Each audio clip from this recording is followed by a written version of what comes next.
vous retrouve aujourd'hui pour notre guidance sentimentale du vendredi sous les auspices de Vénus. Alors cette semaine, j'ai effectué mon tirage avec le Fool sentimental qui est un très très bon oracle pour tout ce qui est tirage sentimental, guidance sentimentale. Il est très très très très complet.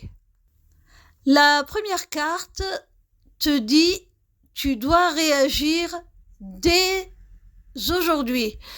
Donc on te stipule, on te signale qu'il faut que tu passes à l'action ou que tu prennes une décision, que tu te positionnes dès maintenant.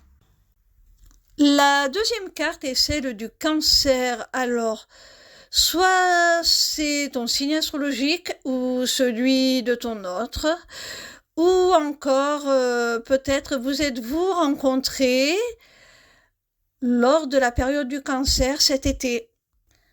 La troisième carte te dit amitié, mais comment ferais-je sans toi? Donc on voit déjà qu'il y a un fort lien d'amitié entre vous déjà pour commencer. Et c'est peut-être pour ça que la première carte te dit de passer à l'action, pour faire évoluer cette amitié vers quelque chose de plus concret, de plus romantique. Sinon, il se pourrait bien que tu restes coincé dans ce qu'on appelle la friendzone. En tout cas, cette carte indique vraiment un lien très fort. Que ferais-je sans toi? Donc vraiment, c'est quelque chose de vital presque. Vous avez besoin l'un de l'autre. La quatrième carte est celle du signe de la Balance.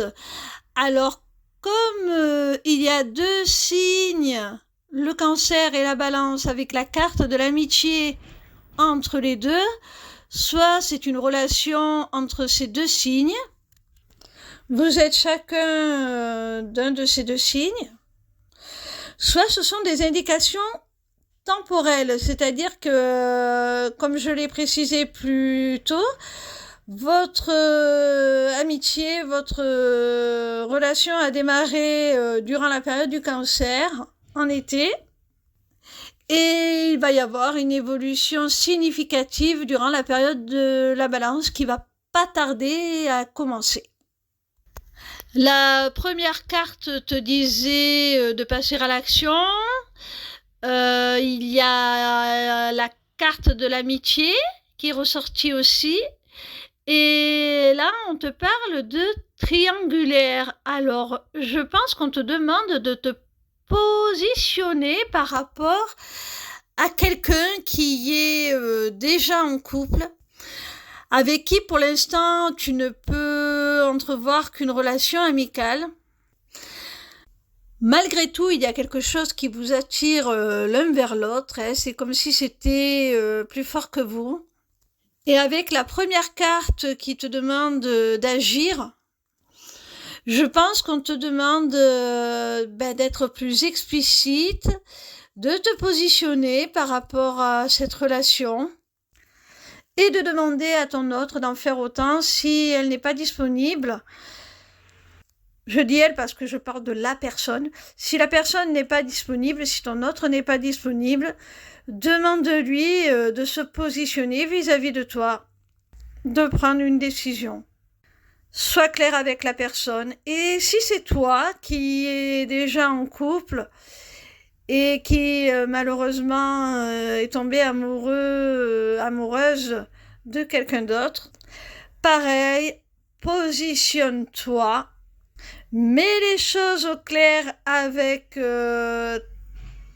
ta partenaire actuelle afin de pouvoir faire de l'espace pour permettre à cette nouvelle relation de s'épanouir. C'est peut-être aussi dans ce sens-là qu'on te demande de passer à l'action. La dernière carte est celle de la solitude. On y voit un petit personnage en forme de cœur, assis au pied d'un arbre, en train de réfléchir, qui se pose beaucoup de questions. La carte te dit introspection, réflexion, désarroi. Donc, c'est bien ce que je disais, on te demande de réfléchir à ce que tu souhaites vraiment, de prendre du recul, peut-être de t'isoler un petit peu, de te détacher un petit peu de la relation pour savoir ce que tu souhaites vraiment au fond de toi, la direction dans laquelle tu souhaites aller, quelle place tu souhaites donner à cette relation. Il n'y a que comme ça que tu arriveras à te positionner. Choisis-toi, choisis ce que tu veux vraiment. Mais pour cela, il te faudra faire un petit travail sur toi pour en acquérir la certitude, savoir exactement qu'est-ce qui te correspond le mieux. Qu'est-ce qui est bon pour toi, qu'est-ce qui te fait du bien. Voilà mes petits rayons, j'espère que cette guidance sentimentale du vendredi vous aura plu. Et si vous appréciez ce genre de contenu, si vous appréciez la cartomancie, je vous invite à vous inscrire à mon taroscope pour recevoir chaque dimanche vos prédictions signe par signe pour la semaine à venir. C'est totalement gratuit. Je vous dis à la semaine prochaine et je vous embrasse très fort.